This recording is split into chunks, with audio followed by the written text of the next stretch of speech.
Morning, good afternoon, and good evening to all our esteemed panelists and dedicated colleagues that are joining us and valued participants joining us from across the globe. I'm Ziad Alexander Hayek, the president of the World Association of PPP Units and Professionals, and it is my pleasure to extend a warm welcome to each of you as we come together for the 15th session in our year-long journey exploring the landscape of small-scale public-private partnerships. This is a program that we have initiated with the United Nations Economic Commission for Europe. So it is both a WAP and UNECE program. We are doing it together, and at the end of this one, it consists of a year-long discussion sessions every 2 weeks, the end result of which is going to be a published guidelines on small-scale PPPs by WAP and UNECE. And so thank you for all your participation throughout this year. We are nearing the end of our sessions. I think we'll have one more session after this one. Maybe we'll have a session in French, and maybe we'll have a session on airports, but this is still to be determined. And today's session is very important. So we have over the past year, we have discussed what are small-scale PPPs, what are the hurdles facing them, what are some of the solutions, how to finance them, how to deal with some of the issues that come up. We have then started looking at various sectors, and we're continuing today with municipal services. These are things like waste management, water supply and sanitation, street lighting, and local infrastructure. They are vital to the functioning of any community. So in this session, we will focus on how small-scale PPPs can effectively address the unique challenges municipalities face in delivering these essential services, particularly in underserved or resource-constrained areas. By fostering collaboration between local governments and private sector partners, these partnerships can improve efficiency, service quality, and innovation. Without taking much of your time, we will let me please introduce today's moderator, Sergei Samolis. Sergei brings over 20 years of experience in infrastructure and PPPs. As a former banker, Sergei led teams financing some of the world's largest PPP projects, as well as developed frameworks for financing small-scale PPPs and worked on small-scale PPP capacity building mandates for IFIs and governments. He's joining us from London, where he runs PPP Expertise Eurasia. It's a consulting firm and consulting and training firm in the PPP and infrastructure space. He's also a member of the WAP Steering Committee and co-chair of our Central Asia and Eastern Europe chapter. Sergei and I have collaborated on small-scale PPP for a while now. I think we started working on this in Kyrgyzstan, in Bishkek, back maybe a year ago. And so, Sergei, it's a pleasure to have you leading this session and moderating it. And I cede the floor over to you. Thank you very much, Ziad, for your kind words, setting the stage for today's discussion. And of course, I remember the sessions we had in Bishkek. It was not even a year ago that we identified small-scale PPPs as the key theme for WAP. And for me, it looks like there's so much has been done by WAP with the UNECE over this year in the small-scale PPP space.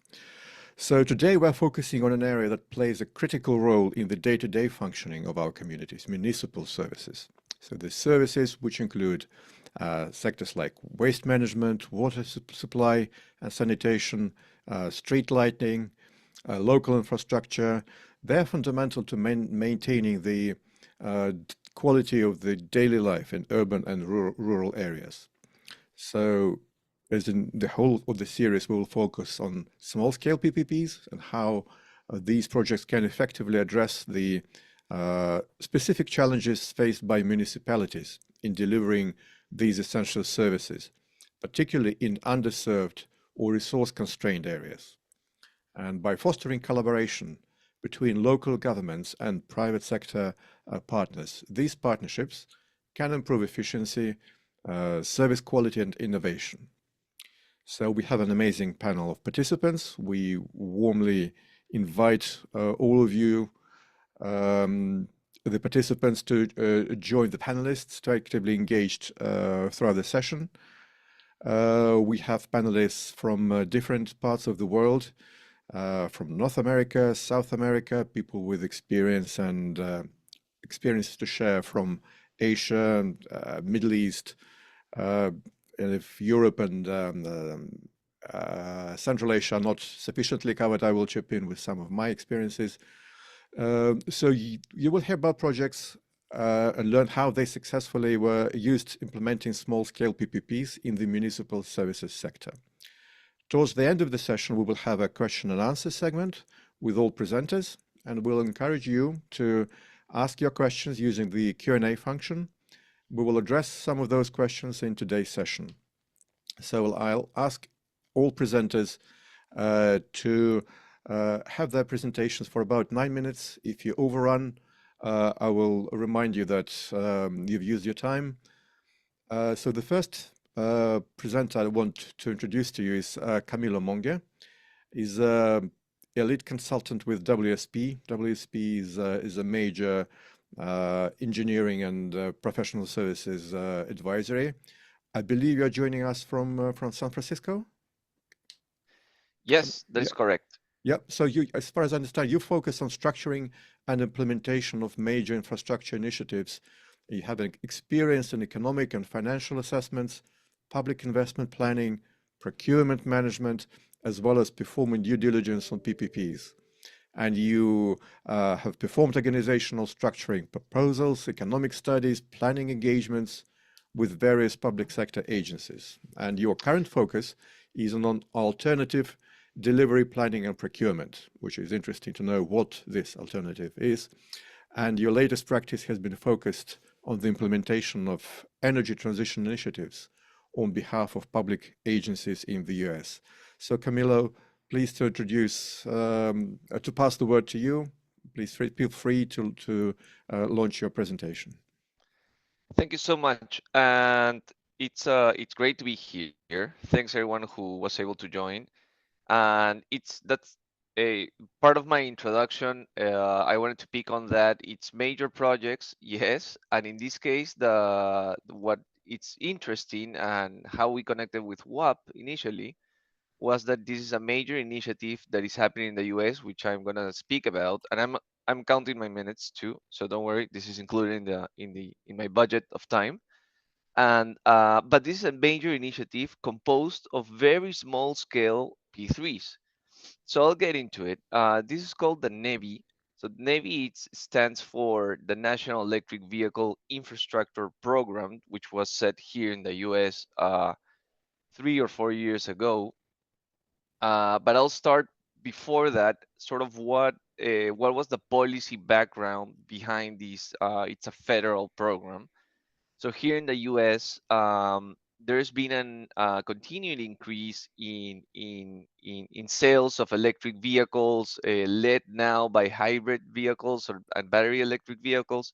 So as you can see now in your screen, right now, it's standing at around 16, 17% of total sales, where the US is hitting every year is hitting a new record high. So what you can see here is that demand is going up, but from a government's perspective, it was not high enough if they wanted to meet their climate goals of reducing emissions caused by the transportation sector. So with that said, they looked into what was going on in the consumer sentiment and why people were not buying EVs at the scale and the speed that the government wanted to. And they found that the main reason, or one of the main reasons consistently across surveys and research, was that consumers or potential consumers cited the lack of charging availability. So they said, once I buy a car, and if I go out of my house, I won't find an EV. And this is still the case in most cities around the world. And this is why it's relevant at a municipal level. There's a role here that we're going to discuss. But consumers are just not feeling comfortable buying an EV still. citing the lack of this infrastructure around for them to charge, which is not the case once you have an internal combustion engine vehicle. If you go out, you know you're going to find a gas station wherever you go. So with that, the government here in the U.S., the current administration took out two major federal policy initiatives. One is the bipartisan infrastructure bill. The other one is the Inflation Reduction Act. Both are, for lack of a better word, a massive program to spur EV adoption. But within the bill, they had what is called the NEVI, which is the scope of the presentation today, which is a $5 billion program to help out put out these chargers. So before I run out of time, NEVI, it's a 5 billion program. It's 1 billion per year, a pre-allocation for states, and the states are the ones responsible to put out the chargers under their own procurement laws, under their own regulations. So it's a funding mechanism for charging infrastructure to be out, and it funds both the charger but also the utility upgrades. And that's a key piece that I'm gonna talk upon. The utility upgrades that might be required for this infrastructure to be in place. Remember, this is the first time that you're going to your electrical utilities, to your local utilities, and asking them probably for an amount of energy that you were not asking before if you were a supermarket or a convenience store or some other commercial building. So the public goal was to basically achieve 500,000 chargers, which is triple the amount what was in the US a year ago. So it's a big policy goal driven by big policy numbers and funding and a funding window, if you will. It's a reimbursement mechanism for these chargers to be installed. And here's the slide where I'm gonna stop for a bit, and I still have a couple of minutes here. So think about it this way: you're talking about projects. You're talking about small projects. These projects do not cost beyond 1 point something million dollars. So these are relatively small projects, including the utility upgrades, because the equipment per se is not particularly expensive on a unit basis. And these projects are getting signed on a one by one basis, even though the amount of funding is just massive. But once you sign an agreement with a private developer to put out one of these chargers, there's a series of regulations that apply to it if they want to receive the money. The regulations that the federal government enacted and, and look to apply effectively check all the boxes of what a traditional P3 would look like, except for the size and except for the term of the O&M. So we'll get into it. Installation and equipment. For example, here the federal regulations ask for certain domestic components to be part of the charging station. There's a big regulation here called Buy America, Build America. We bring some challenges because of the current state of global supply chain. But this requires basically domestic manufacturing. There's labor wages that are applicable here. Then on the O&M term, the operations and maintenance, they effectively require a 5-year operations and maintenance if you receive federal funding from this program. That in essence is tied in itself to a KPI regime where they are asking for these chargers to be up and running 97% of the time. Think about it, 97% of the time for a given year, that only gives you 11 days a year for the charger to be down. That's a very tight KPI performance regime that I yet need to see on other assets, if you will. So the standards are pretty high, but the companies are up for it. And everyone who is participating in the program is committing to it. And then there's other things related to reporting, which are very important for this program. There's annual and quarterly reports. These are through APIs. So there's some network connectivity requirements attached to the reporting requirements.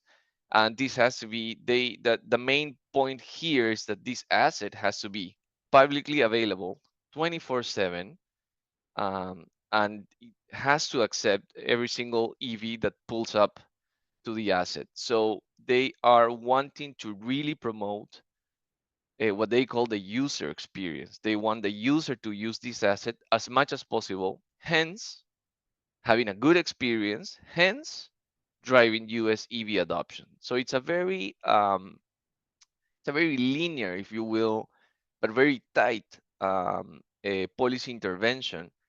Uh, but effectively, they created what many would, and many here, many states are deeming as P3 contracts. So there's been advance. 3/4 of the states have issued some sort of RFP to put out these chargers across communities and cities and highways. Um, there are, of course, states that are moving faster, and you have states putting out as much as 90 sites, well, 86 sites for Pennsylvania, and but there's still a lot of room for growth. So there's almost $4 billion available for this program to put out more chargers. So we'll yet to see more here. Camilo, thank you very much. It's fascinating, and it's one of the small-scale PPPs can be different type of animals. So this one we see, the whole program is definitely a mega project, 5 billion worth Yes. of funds to be used, but every single project is definitely very small, 1 million. So you don't have this Yes. issue of very high fragility threshold that usually mega projects suffer from, because each one of them is simple. There's no big risk of cost overruns, of delays, or impacting the certain municipalities' balance sheet on a major scale. That's one of the very good ways of bundling or programmatic approach to do small scale projects. Thank you. Really, really exciting. So now we'll move to Tiago Grego and Caroline Braga. So they both work for IPGC, which is the Institute of Planning and Management of Cities in Brazil. And I believe you both are in São Paulo now. Let me introduce you first, starting with Tiago. He's Vice President of IPGC. He's a specialist in public concessions and PPPs. Tiago is an executive with experience in innovation, strategy negotiating with the City Council, Legislative Assembly and trade unions, drafting bills and implementing public policies. So he has a whole list of degrees, including of MBA, a master in strategic management, postgraduate degree in treasury management, and a bachelor's degree in public administration. And Tiago is joined by his colleague Caroline. Caroline is the project owner at the Institute of Planning and Management of Cities. She has a BA in International Relations, a degree in Business Administration, and Caroline is a specialist in Public Administration, Planning and Government Management at the João Pinheiro Foundation. She has been managing more than 50 urban infrastructure and smart cities projects in the areas of public lighting, telecommunication infrastructure, renewable energy, and basic sanitation. So over to you to present your project. So because you both will speak combined, you have double 9 minutes, so 18 minutes is the limit.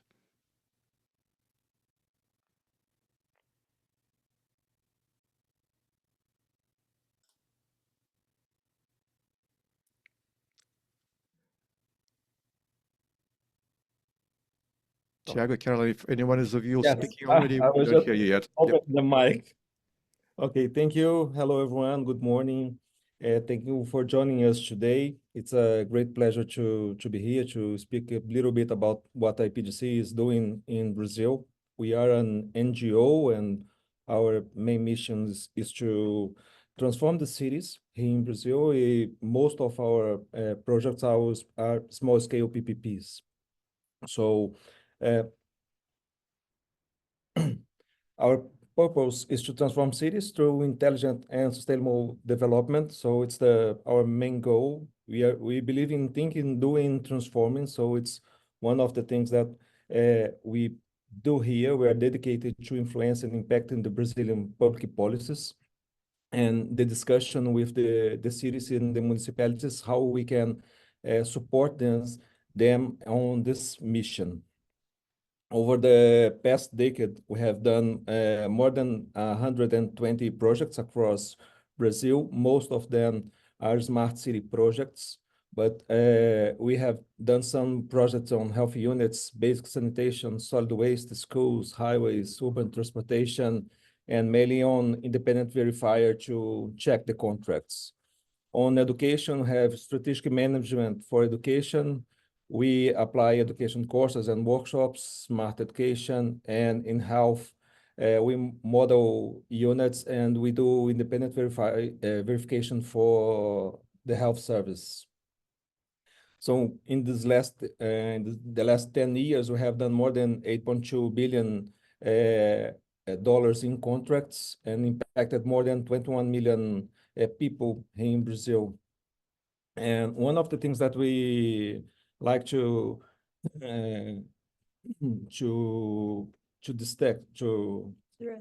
to address is that when we have some challenges of small scale PPP, because here we have more than 5,000 municipalities, so it's not so easy to discuss some public policies in cities that has less than 10,000 inhabitants. So we have some challenges discussing with the cities this kind of project. Most of them, when we discuss in technical and administrative capacity, so data collection and public engagement is most of the challenges that we face in this kind of PPPs. The second is the project appeal. Because of the lower attractiveness for the market that this kind of project has, so it's hard to attract some companies to small projects. So it's a challenge for us to discuss with the market, show us the advantage to bring financing for this kind of project. And the third one, the regulatory and legal environment, the complexity of the legal framework and regulatory challenges. On this presentation, we are showing for you two projects that we have done. One basic sanitation and the other one smart city project. Both of these projects, they are the most recent that were bidded on the last month here in Brazil. For coincidence, both of them are in the state of Santa Catarina. Santa Catarina is a state on the south of Brazil. And two different cities. Garopaba, that's a city that has more than 200,000 inhabitants, and Garopaba, that has around 25,000 inhabitants. So for the first project, we are discussing the basic sanitation. So it's interesting to address the problem of basic sanitation in Brazil. 16% of the Brazilian population still doesn't have access to treated water, which corresponds more than 35 million people here. And on 2021, we had a federal law, the law 14,026. This bill addressed that we should universalize water and sewage services in Brazil until 2033. So it's a challenge of $140 billion that we have to address to small scale PPPs in basic sanitations. So for the big cities, for the main cities, for the capitals, it's easy to address and to attract the companies. The difficulty is to attract these companies for these small cities or cities that has that are large in space, but it's not so, doesn't have so many inhabitants. That's one of the other problems that we have here. We have big cities in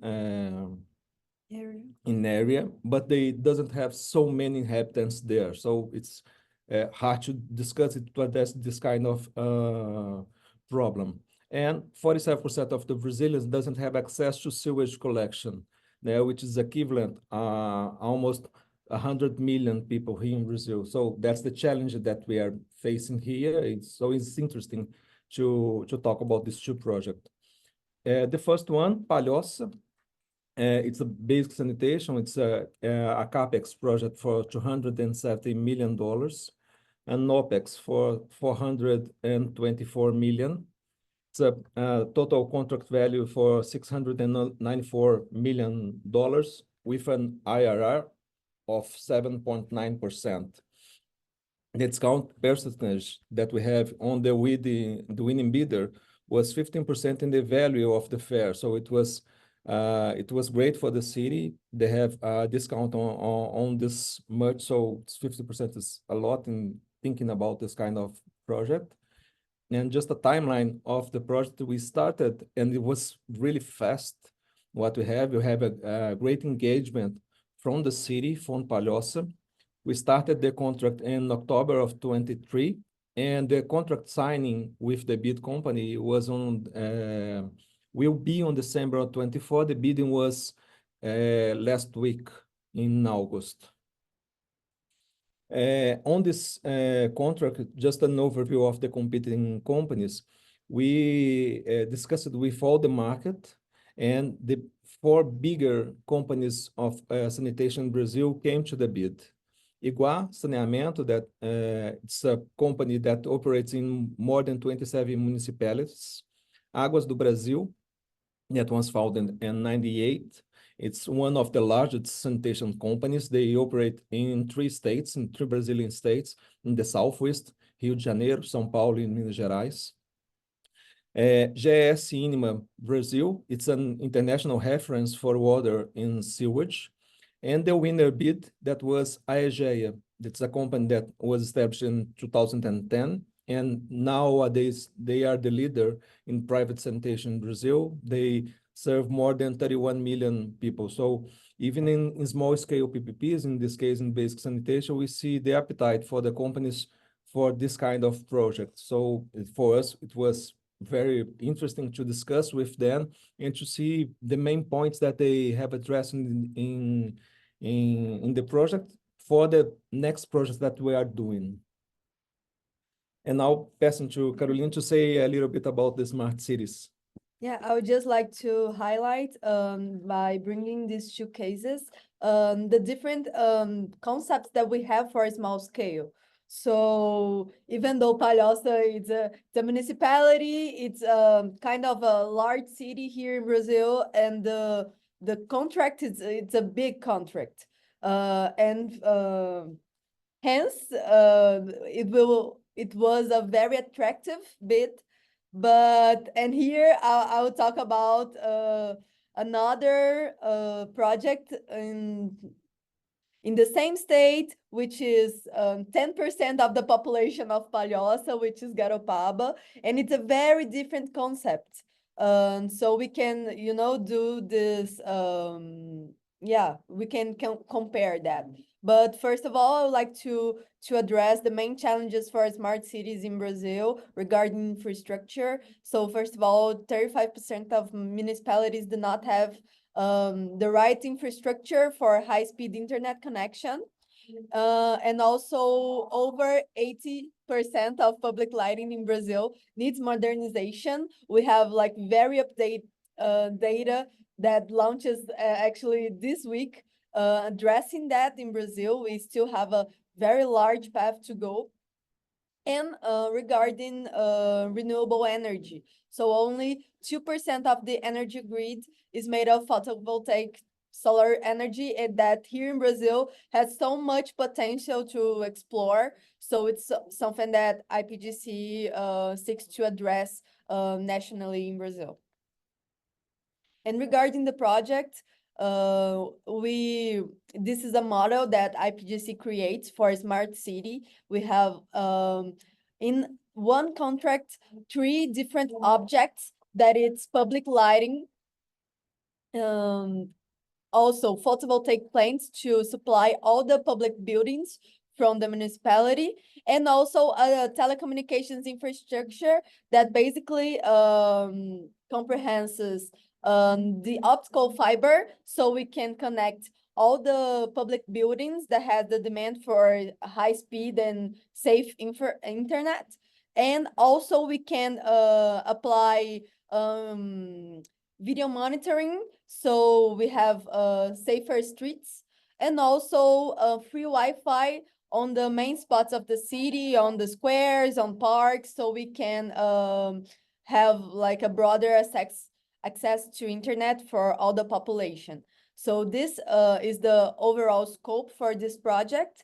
And also I would like to just address a highlight from the city, Garopaba. It's a paradise on earth. If you guys could go there, please do. It's a city for surfing.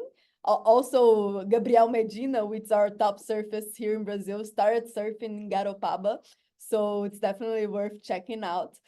But anyways, talking about the features of the project, we have a $4 million capex and almost $10,000 opex in this project. So it's way smaller than the first one that we just presented. And we have an overall contract value for $21,000, sorry, $21 million, with an IRR of 10.32%. And we have a small discount percentage presented by the winning bidder was like almost 3%. But something we would like to address here also, it's the timeline, you know, so how long does it take to structure a PPP from to up to sign the contract? And now we are very happy to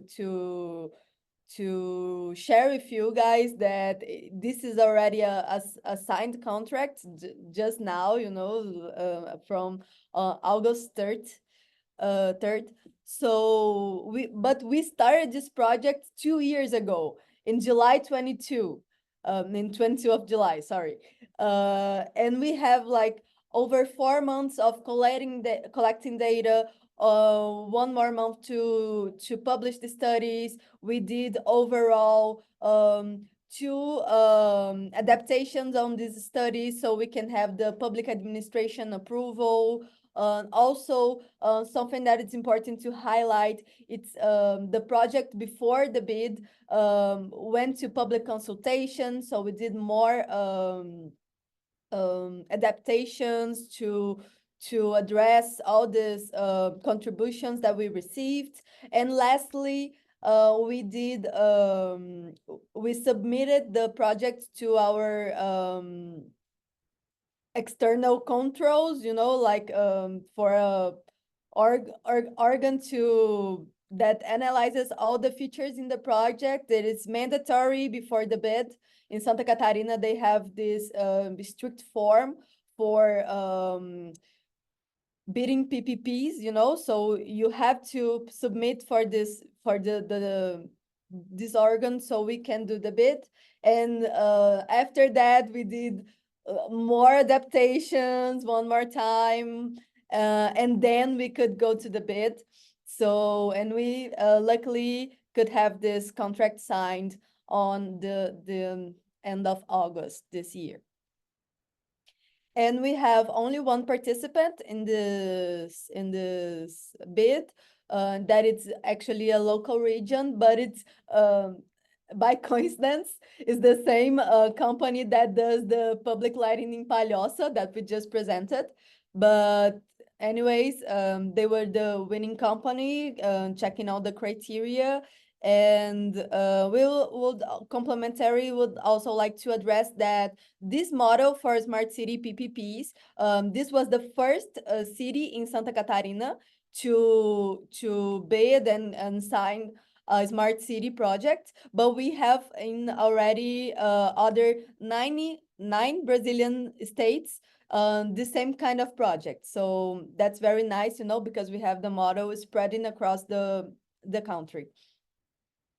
And I believe that's that, you know. Thank you so much for hearing us, and we are more than happy to be here. And if you have any questions, please don't hesitate. Thank you.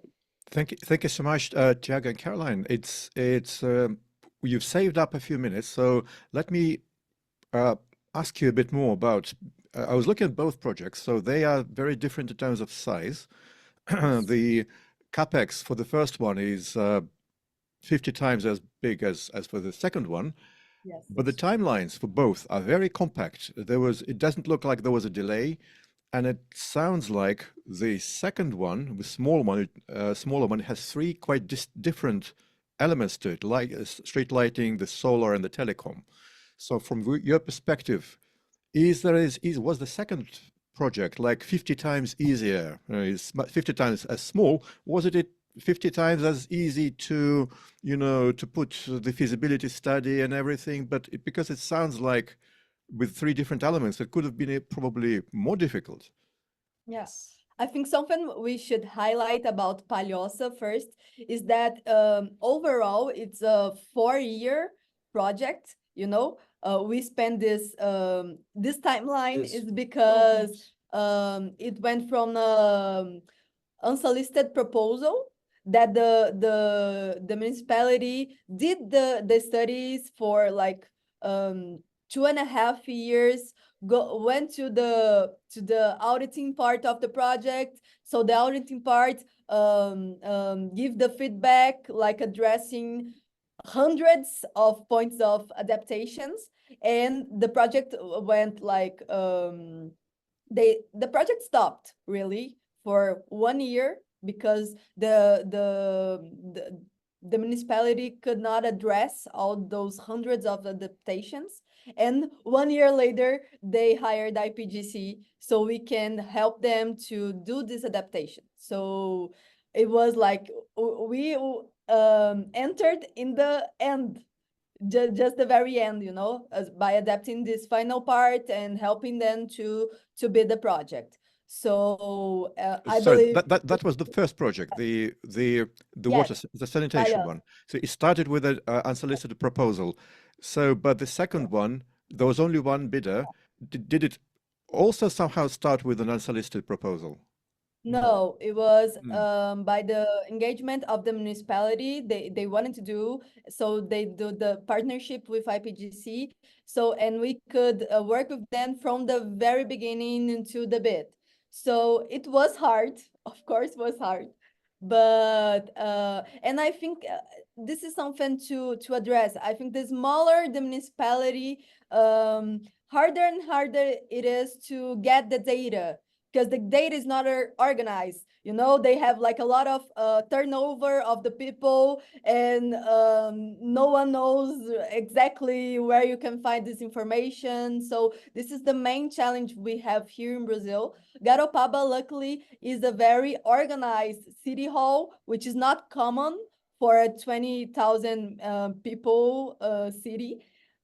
And so luckily we have that. But Okay. on the other hand, the auditing part was very, very hard, was very strict. So every project is a project.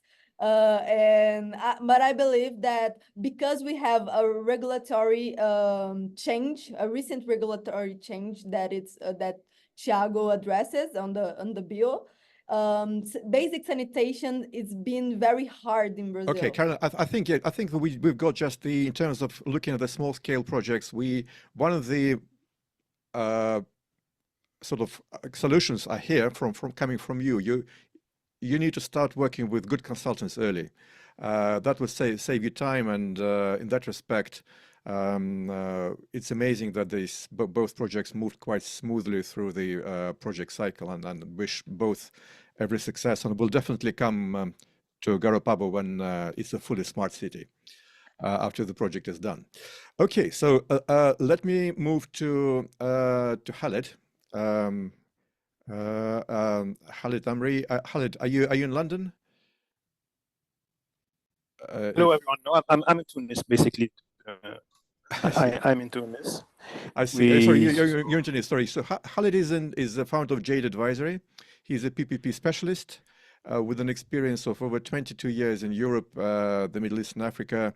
And he previously worked at Ernst & Young as a director within the PPP team of the MENA region, the French Railway Authority on high-speed rail PPPs, Commerzbank and Société Générale Investment Bank in Paris. He holds a master's degree in civil engineering and a master's in project and structured finance. So over to you, Khaled, for your presentation. Thank you very much, and hello, everyone. So let me start from presenting the context of this project. So this is quite specific and quite, I think, rare type of PPPs for heritage buildings. I will start by presenting very quickly, if you allow me, JAD Advisory. We are a team of 6 persons. The company was founded in 2019 in Tunisia, and now we are also developing in other places in France, in Saudi Arabia, and beyond. We work as financial advisors and strategic advisors for infrastructure and for PPP. We have a team that is of civil engineers as well as management consultants. Our projects are basically to assist public entities on crafting PPPs, bankable PPPs that will hit the ground and that will be able to enhance the livelihood of people. We are very pleased to work on several recent PPPs in Tunisia. So, well, 2 of them will be presented today. Let me present Tunisia. I don't know if you can see it now. Yes. Okay, so next slide. Why heritage buildings? Well, Tunisia is basically a very rich country with archaeological sites. We have more than 8 sites that are classified under the UNESCO heritage sites. As opposed to Italy, Italy has more than 50, but we have a very similar number and concentration of archaeological sites. These sites are basically composes a lot of civilizations, would it be the Phoenician civilization, the Phoenician civilization as well, with Carthage, but also the Roman Empire, as well as the Ottoman Empire, the Islamic period, and very lately the French occupation and the French colonialism period as well. So, however, Tunisia has only 9, a little bit more than 9 million tourists a year, as opposed to more than 50 in Italy. Why I speak of Italy? Because it's very next door. It's just 60 kilometers away from Tunisia, and has quite similar concentration and typology of archaeological sites. So here the idea and the deal was to bring the spending and the category of tourists from the tourists that actually are looking for just to stay at the hotel, to enjoy the sun and the beach, to more high-end or medium-end tourists that are able to spend more, because today tourists, they spend just $400 and 23 in Tunisia on average per stay. In Italy, they spend more than almost $1,100 per stay. So we try to enhance that and bring the contribution of the tourism from $2 billion today to more than double within the coming few years. Tourism employs 400,000 persons in Tunisia. It represents roughly 11 to 12% of the GDP, and a very important aspect, it helps to stabilize the currency of Tunisia, the dinar, despite the odds, despite the fragile situation that we have. The dinar is stable for the past 6 years. So that have been said. Now, why PPPs? Because basically we have these buildings, and we have these sites that are not properly maintained. The state has the same issues and limitation in terms of budget and other countries in the world, and there is possibility to create a new business and to foster the cultural heritage preservation and cultural production as well in Tunisia, gaining advantage from the wealth of archaeological sites, but also the wealth of the soft heritage in Tunisia. Now, 2 sites were selected. now sites were selected. So in the Caracas Fort, I'll come to that. The Caracas Fort, basically, it is a fort that dates back to the 16th century. It was built in 1535 by the Spanish Empire under Charles V. Originally designed to protect the region from piracy and external invasion. The Fort Caracas is located at La Goulette, which is almost 15 kilometers to the north from Tunis at the sea. And it is basically the closest beach to Tunis city. It is located near a very important port that also receives cruises among other persons and type of tourism as well. So the idea here was to take advantage of this abandoned fort of roughly 10,000 square meter and propose a cultural product. And here it was an open tender, as said by the previous colleagues from Brazil.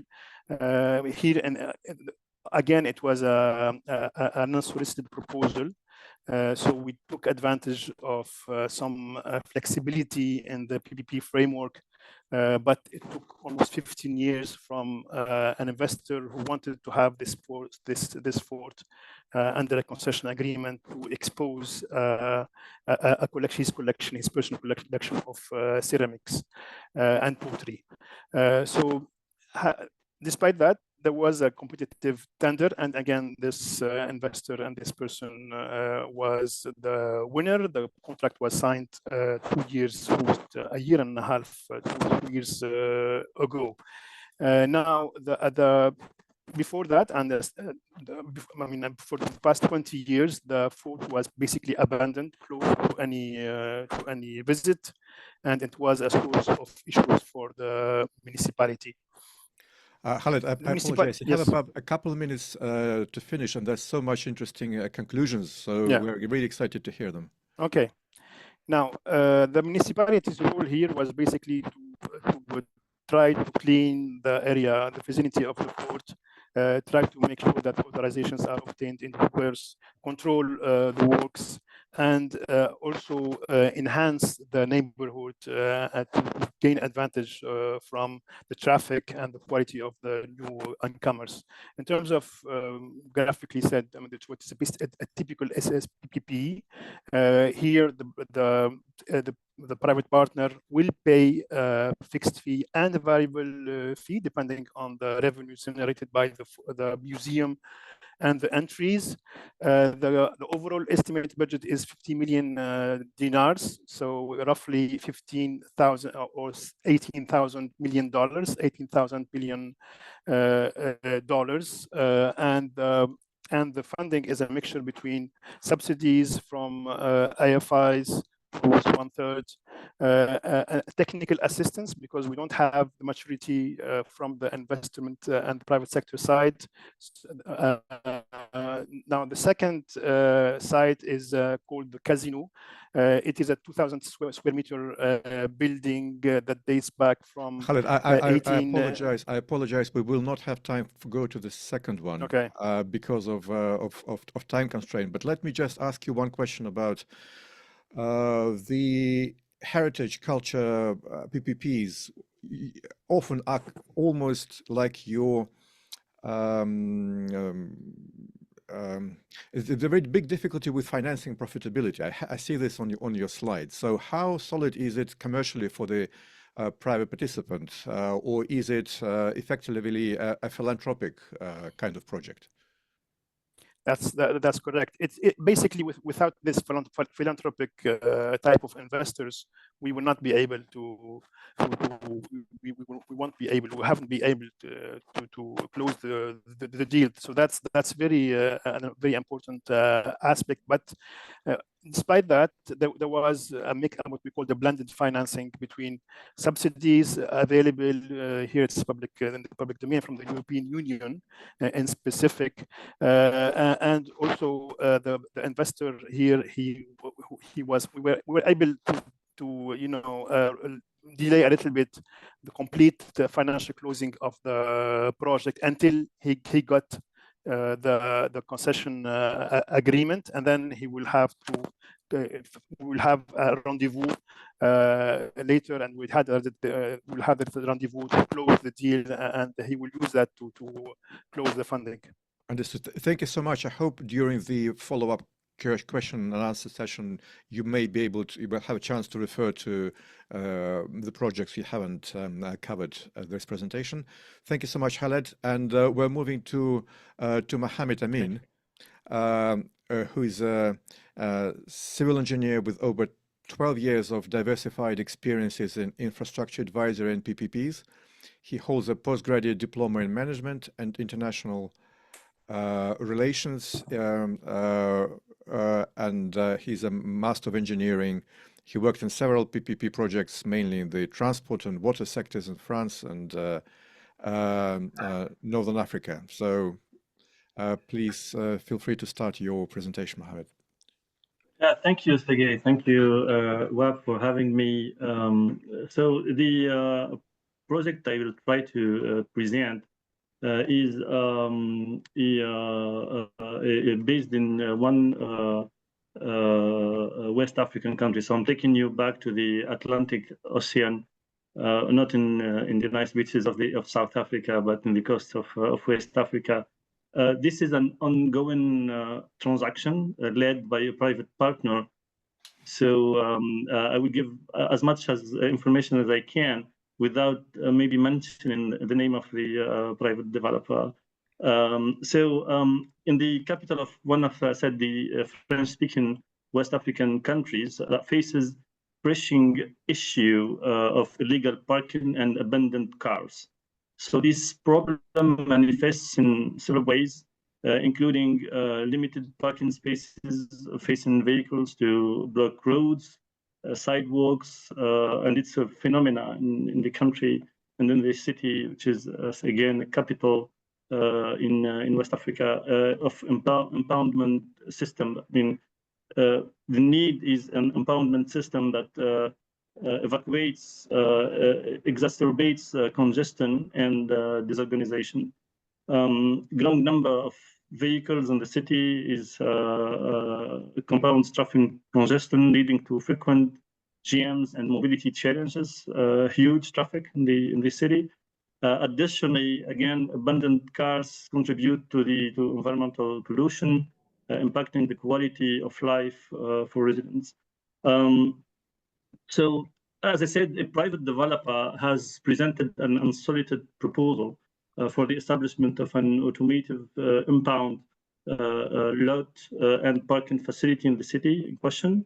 The proposal is based on two PPP options, concession or availability, public PPP, but with a strong recommendation for the concession. And they are going now to make it user payment PPP concession.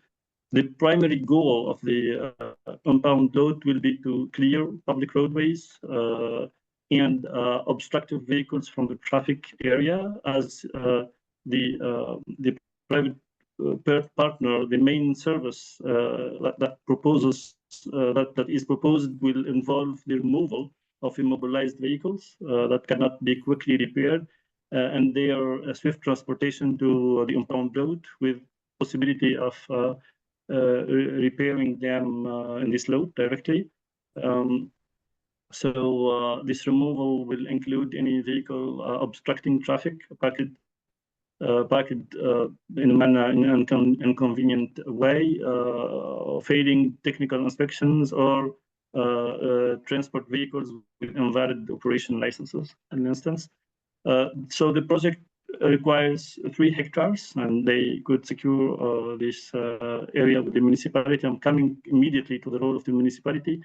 It will include various buildings covering a total area of 10,500 square meters, in addition to several open spaces and land areas, with a total estimated investment of $5 million. Revenue, I mean, after accounting the first year of projected revenue will be around $1.5 million with maintenance and operation cost of around $700,000. This cost include investment in maintenance costs, repairs, new walls, infrastructure operation costs, electricity, water, etc. Personnel fees, rolling stock, including machinery and normal vehicles, land rental as well, to repay the private financing and achieve an equity return on investment of around, we need around a contract of around 10 years. So it is now fixed to 10 years, and we are talking about a very attractive equity IRR of around 20%.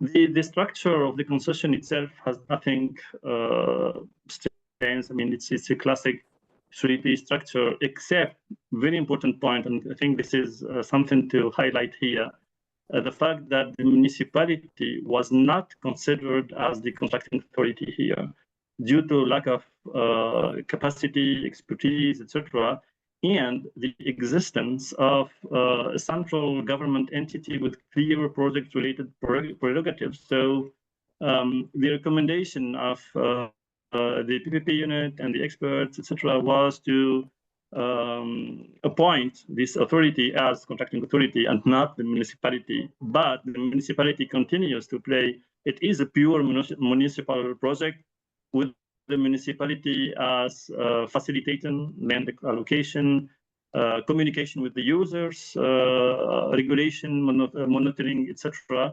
and a sort of an MOU that regulates the relations between the municipality and the contracting authority. And the concession contracts includes a few reportings from the SPV to this municipality. The main challenges of this 10-year concession, again, $5 million for the municipal car impound and parking services, was mainly the inelastic pricing. Pricing for towing, impoundment, and parking services may face resistance if set too high, leading to lower than expected demand, and then if fees are set too low, also the revenues may not be enough to cover the operation costs and repay the initial investment.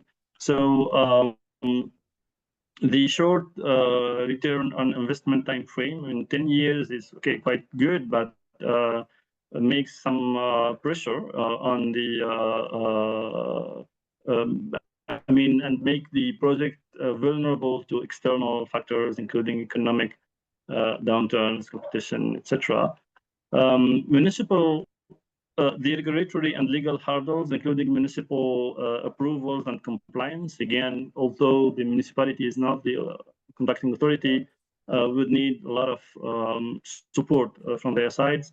Risk of legal disputes, environmental and social impacts can lead to some legal disputes, or especially social aspects when these disputes are raised by residents, vehicle owners, and so on. My last slide. So the lessons learned from this project, I would say, number one challenge is to begin with identifying and understanding the potential revenue risks that could impact the municipal PPP project in general, and in this case, our car impound system.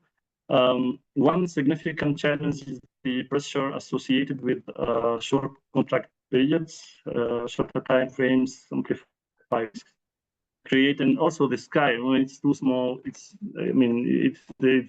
as probably as risky as when it's too high sometimes. So they create in a sense of urgency and potentially urgency to recover, to collect more revenue, potentially leading to rush decisions and so on. Municipal council, first, like stakeholders engagement, it's let's say classic challenge. Municipal council capabilities. This generally elected members may not have enough knowledge of how PPPs work, the expectations of the private partners, etc. It's different when we talk about a country. Here it's a developing country, again in West Africa.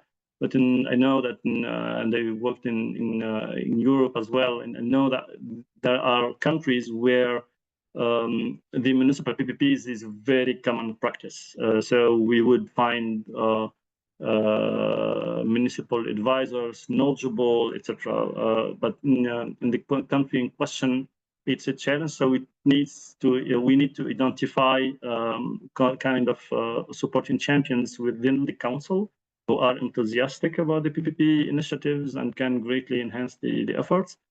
Also, because again that it's small PPP, so the investment is oriented or targeting non-classical PPP developers. And this needs a sort of incubation. I mean, it's not really that we are going to form the consortiums, but we need to make sure the private sector also gets support, not only the public sector. I mean, the developers need to understand how it works. Sector professionals, etc., who are not maybe originally interested to develop PPPs, bring them to the market by highlighting the benefits, long-term revenues, etc., of PPPs. And the last point would be flexibility. So lastly, I would say that flexibility within municipal PPP contract is a must, is indispensable. Dynamic nature of market conditions has to, makes us obliged to be flexible and adjust with the different requests, either from the public, from the private developer, or from partner public or other public stakeholders. So I'll stop here. Over. Thank you. Thank you for listening. Thank you, Mohammed. First of all, I just realized we were so lucky because we had two teams giving us presentations of two projects in the same format, and we could really benefit from, it makes it easier to compare projects. And from your project, Mohammed, my question is, so it's a $5 million capex project. What was mainly money spent on in this type of project? Is it cars that tow away the other cars?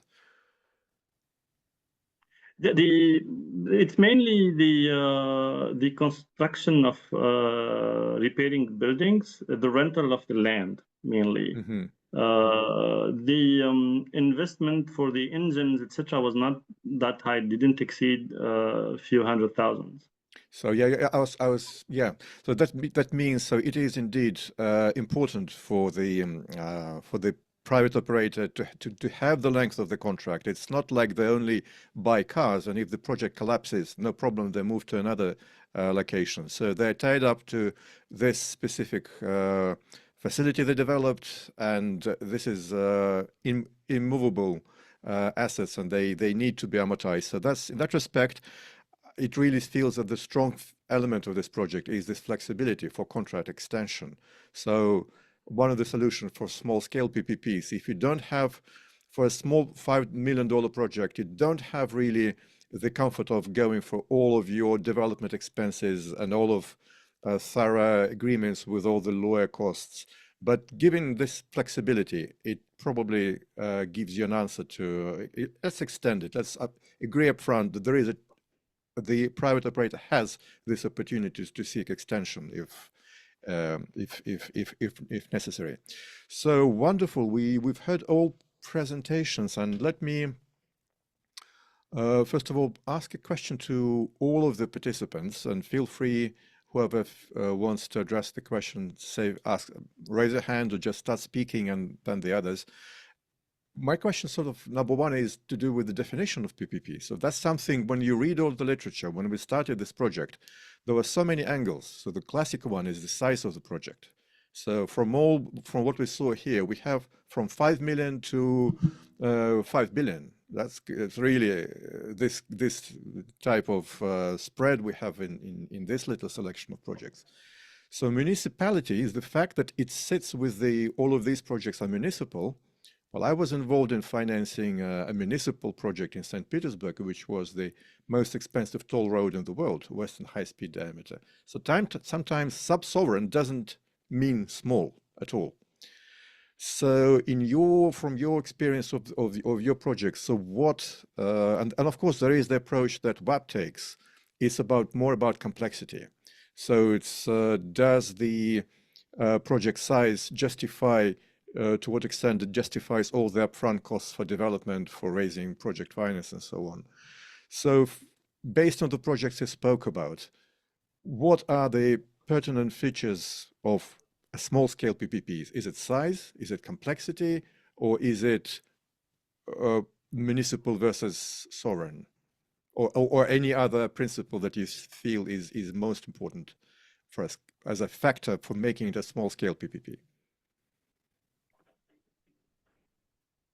Yes, Mohammed, please.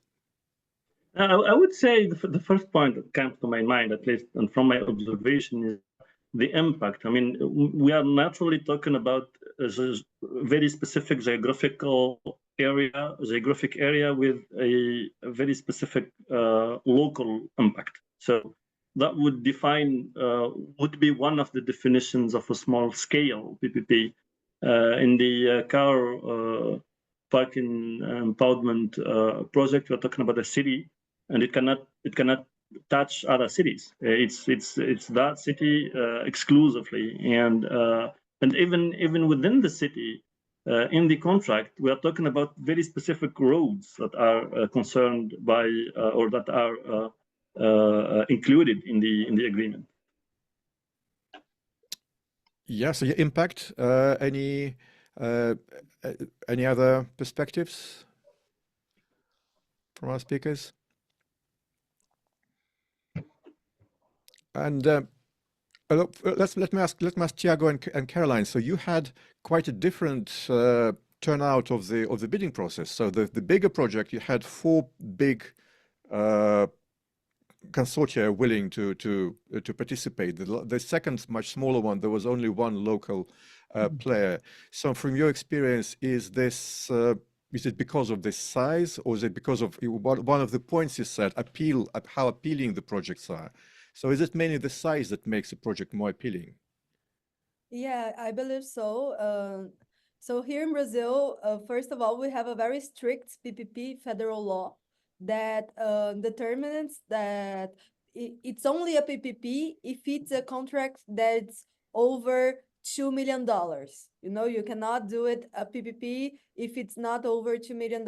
And actually, the law started with the range of 4 million, which is 20 milhões de reais. And now recently they changed for 2 million exactly, so we can to broaden for municipalities, for smaller and smaller cities to actually to be able to attract the private sector.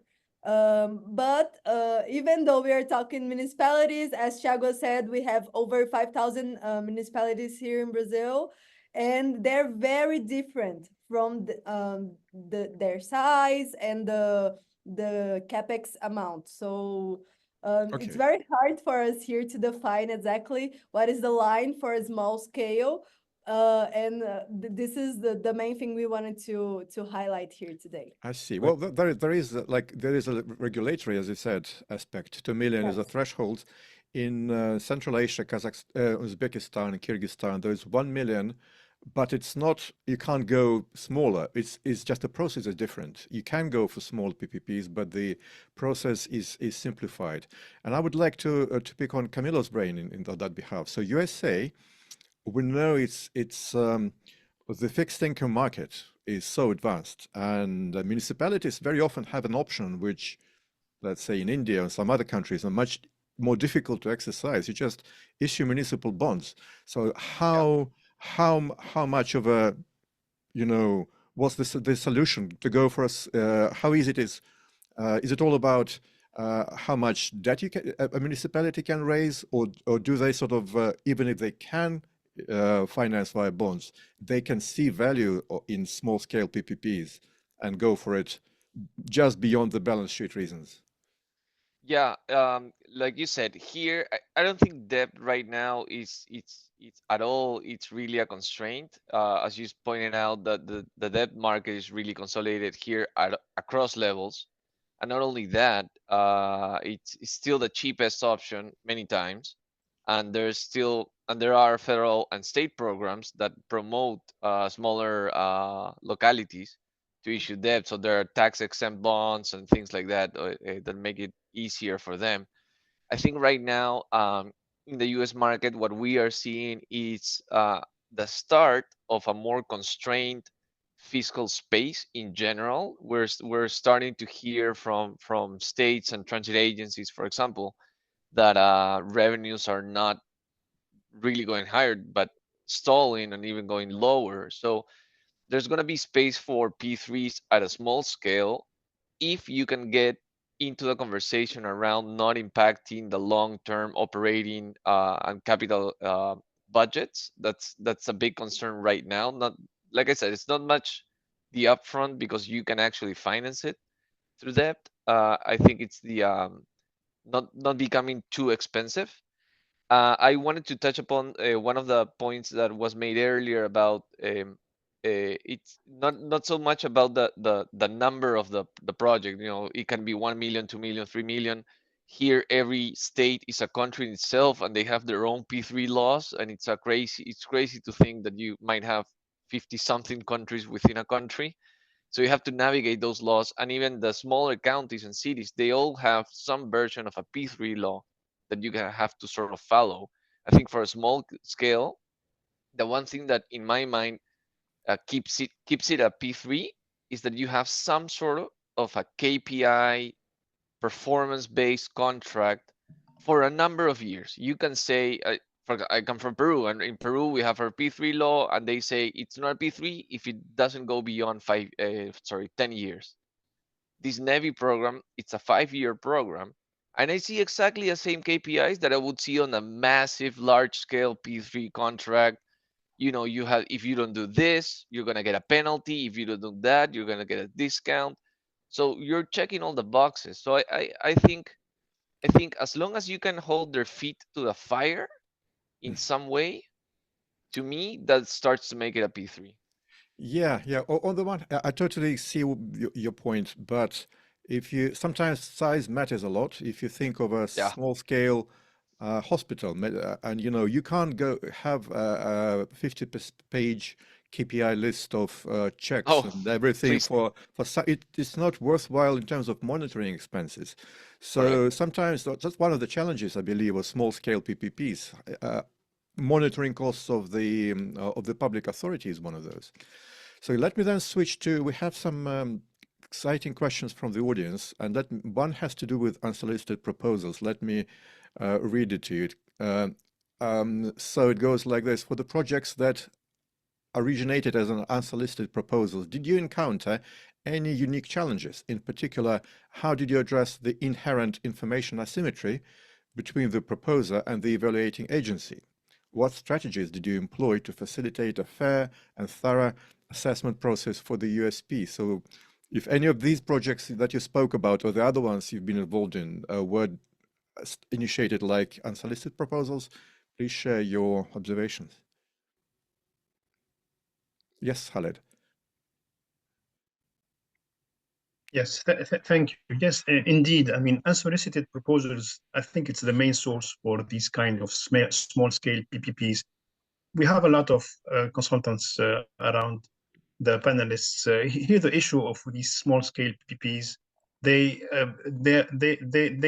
come from localized needs and localized ideas. As opposed to large-scale PPPs or complex PPPs, they come from a big project. I mean, strategy, delivery, national development plans. I think that's where we can segregate between small-scale PPPs / municipal PPPs and big classical PPPs. So here for small-scale PPPs, we do, I mean, these municipalities and these even private sector participants, they don't have the know-how. They don't have the budget for a lot of consultancy.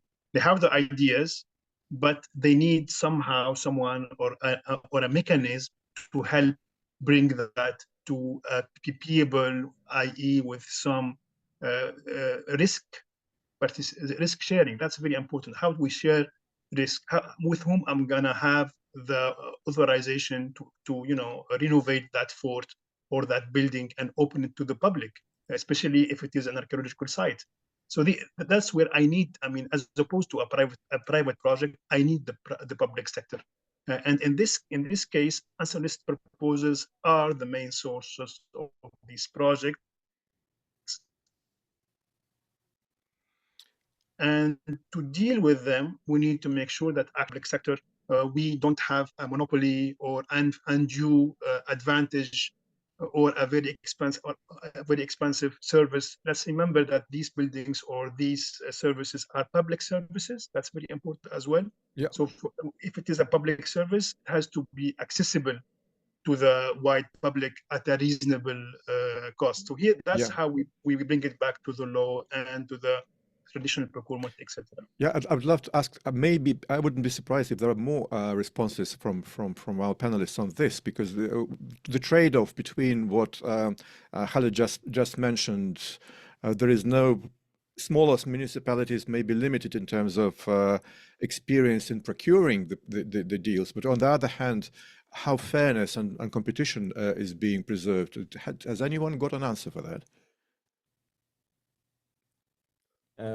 Sergey, when we are discussing to avoid this kind of bias in the case of the unsolicited proposal, I think it's quite important to have people inside the municipality that understands the ideas that are put on the unsolicited proposal.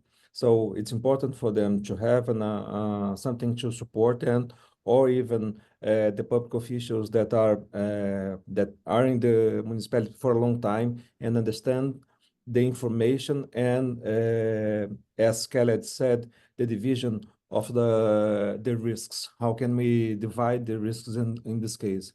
But for sure, one of the problems that we have, and just a number here in Brazil, when we say about unsolicited proposals, the main problem is that 95% of the unsolicited proposals doesn't become a contract here. So most of them are they're just waste of time for the private market and the public market. And most of them, the most problem is because when they receive the public officials doesn't have the responsibility to go on with the project. And why we were discussing about this, why they most of the time doesn't want to go on with the project, because most of the information is not fair exposed on the unsolicited proposal. They have part of the information, but most of the people inside the municipality doesn't understand how they will divide the responsibility. So for don't have any kind of commitment with this. They just let the proposal die. And that's a big problem. So I think to avoid this kind of thing, the people inside the municipality, they should have the main ideas what they want, ask for unsolicited proposal, so they can hear the market and then discuss new projects, not just to receive it. I think thank you, Tiago. That's sorry for cutting a bit short, because I want to have time for another exciting question. But that's really pertinent. What you said. Sometimes PPPs as a contract structure, as a procurement mechanism, are so comfortable for other parties, particularly the way of getting in a relationship for a long time. They're being used for anything which goes beyond the scope of what the public authority is responsible for. Therefore, you can have a lot of unsolicited proposals asking for stuff that should be done just a purely commercial project. And as you said, it starts with the municipality, public authority knowing what it wants. So it may say, yeah, thanks for the document, but this is not really our responsibility to the public. Therefore, just it's your commercial risk to start this exciting initiative on your own. So finally, we have this question from Fatima Zohra Rahmoun. How can we facilitate the exchange of expertise and best practices between municipalities that have successfully implemented specific projects to those looking to undertake similar initiatives? Are there existing mechanisms or platforms in place to support this knowledge transfer? And if so, how can they be leveraged effectively? So basically capturing all this tacit information about successful projects and making it explicit for everyone, nationwide or maybe globally. Do you any of you have an experience with showcasing the findings about successful or failed projects? I'll start if possible. Yep. I think less in the US, but more in Latin America, particularly in the Andean countries where I've done a lot of my previous work. The role of the multilateral development banks is usually a relatively easier way to access information, whereas you have existing institutions like the IDB, for example, CAF, and many others that already do extensive knowledge product type of work, and that's I've seen that sort of work where municipalities are also interested in looking for international examples that in a way feel closer to home. So many times they're looking for examples sort of in your neighborhood. I would say that's sort of a tool that I've seen work, and every one of the big multilaterals, they have an office in their country. So Yeah. I would say that's one tool. Thank you. That certainly is true. And most of the FIs, they have knowledge management as their internal big important process, and of course the client-facing one. And Inter-American Bank is amazing in terms of its website and how anyone interested can start looking for those solutions. Do we have any other ways to address this question? Yes, Khaled. Thank you. Yes, indeed. I mean, I agree with Camilo. However, for small-scale PPPs, the amounts are below the radar of these IFIs, and they don't justify, putting effort. So, in reality, the question of Madam Fatma is very relevant. And I mean, as far as we know, I mean, we don't have that much institutions today. Maybe the WAP could be an institution that will share the knowledge for these small-scale PPPs, because otherwise, honestly, we rely on expertise of the network we call people to get insights. Yes, thank you.